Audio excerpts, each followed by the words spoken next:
Bab 31. Isabel menilai Vincent dengan melihat dari atas ke bawah.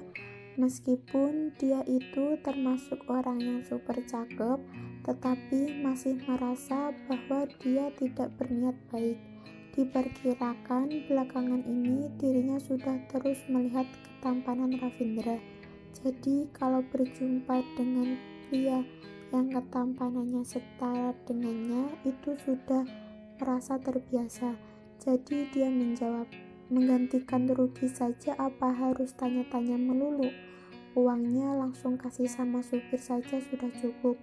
Ketika Vincent hendak berbicara, Isabel langsung melambaikan tangannya lalu berkata, "Sudah ya, aku masih ada urusan lain. Kartu namamu aku simpan. Biaya perbaikan ini kamu sudah pasti tidak mengingkarinya." Isabel berbalik langsung masuk ke mobil mendesak supirnya untuk segera pergi dari tempat. Jika dirinya menunda urusan Ravindra, dirinya pasti akan mati. Hari ini memang sangat sial. Mungkin saja dia lupa menyembahkan Tuhan. Setelah Isabel pergi, Vincent menatap bayangan mobil Isabel dalam waktu yang cukup lama.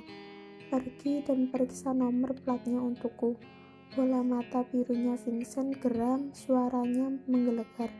Bagaimana bisa dia mirip dengan Sasha? Siapa? Asisten di belakangnya menjawab sambil mengangguk kepalanya. "Apa kamu juga merasa kalau cewek itu mirip dengan Sasha?" Vincent bertanya sekali lagi.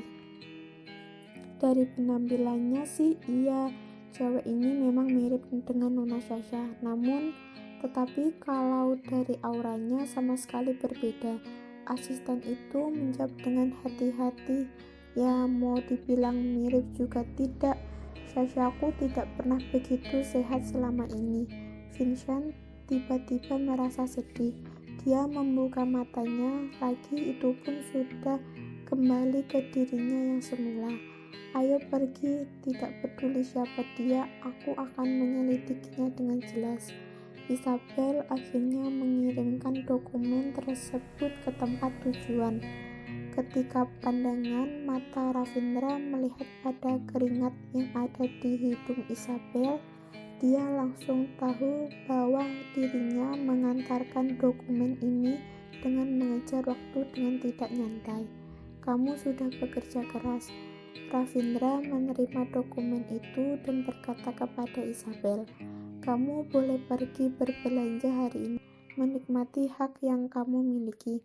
Isabel melihat Nando tidak berada di sisi Ravindra. Tidak heran sih jika menyuruhnya yang antar ke sini. Ternyata Nando tidak ada berada di sampingnya. Isabel berkata, "Tidak apa." Pada saat ini, seorang pria tampan yang duduk di seberangnya tidak tahan diri untuk berkata, "Tampaknya wanita ini adalah asisten kecil yang disebut Raisa. Direktur Ravindra memang benar-benar beda dari yang lain. Cepat tanda tangani kontrakmu, jangan banyak omong kosong." Ravindra tampaknya tidak menyukai orang lain yang berbicara tentang Isabel. Dokumen-dokumen yang di tangannya langsung dilempar keluar. "Segini saja angkanya yang bisa kukasih, sisanya juga tidak akan lebih dari itu." Isabel tersenyum dan meninggalkan kantor. Isabel dengan cepat berjalan keluar dari gedung kantor. Saat di rumah dia ingin keluar. Sekarang sudah di luar dia malah merasa tidak ada tempat yang bisa buat dia jalan-jalan. Dan akhirnya dia memutuskan pulang ke rumah untuk berlatih piano.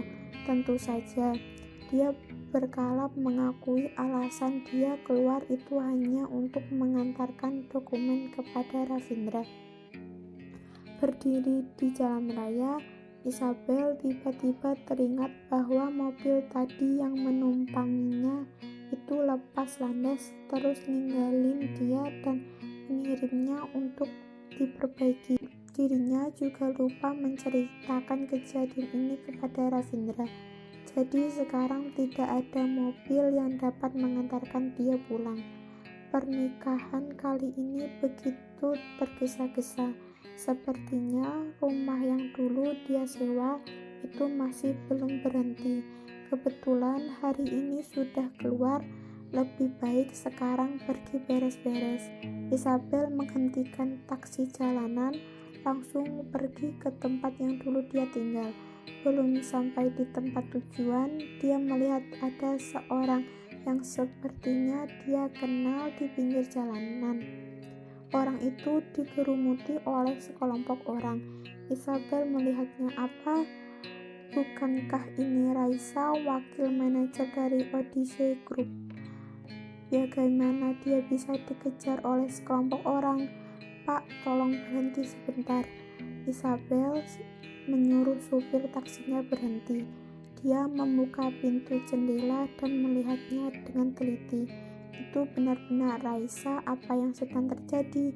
Isabel pergi untuk membantu. Dia belum sempat bertanya, langsung melihat bahwa ada seorang wanita di belakang Raisa mengambil batu bata dan siap menghantamnya dari belakang kepala Raisa. Isabel menjerit, "Raisa, awas kepalamu!"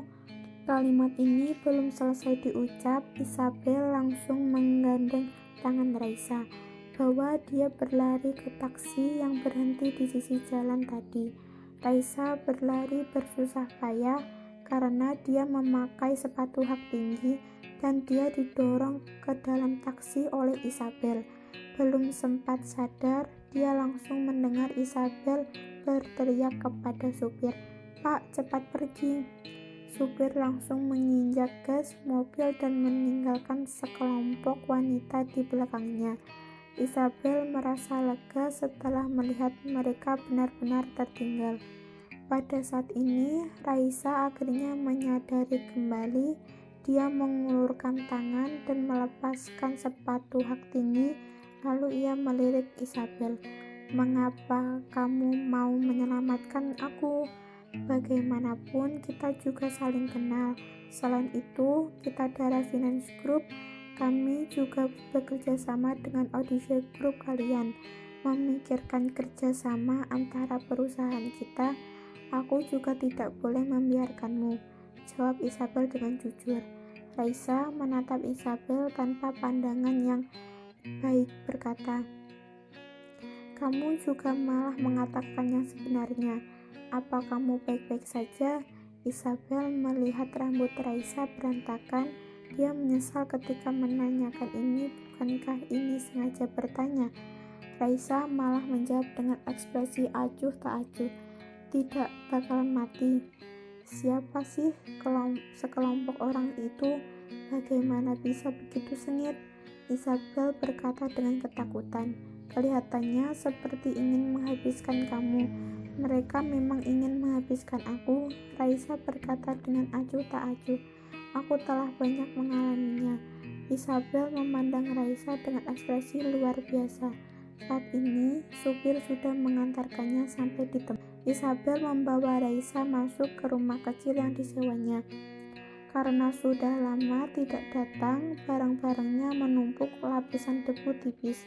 Isabel hanya membereskan beberapa tempat supaya dapat membiarkan Raisa duduk dan beristirahat. "Kamu tinggal di sini?" Raisa menanya dengan muka di luar ekspektasi. "Dulu." Isabel tidak menyangka.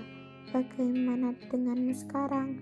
Raisa tidak tahan diri untuk bertanya, tetapi setelah melihat wajah ekspresi Isabel, dia berkata lagi, "Oh, tidak perlu dibilang lagi, aku sudah tahu."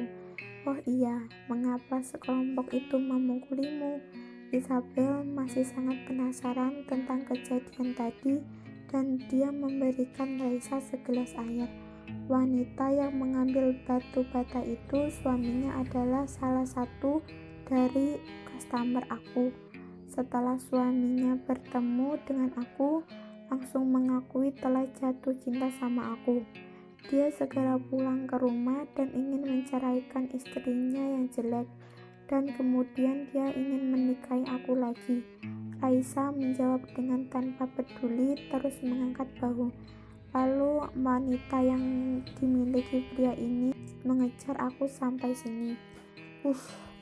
Isabel tidak bisa menahan diri dan air yang diminumnya tersemprot keluar. Astaga, ini terlalu sadis.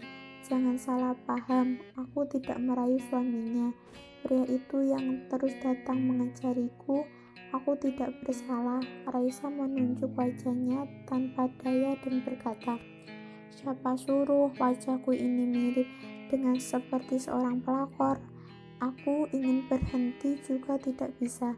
Aku belum pernah merayu seorang pria dalam hidupku. Kamu percaya?" Isabel diam-diam menyalakan lilin dan dirinya sendiri. Inilah perbedaannya. Raisa tidak perlu melakukan apa-apa, sekelompok pria juga akan mati untuk mengejarinya.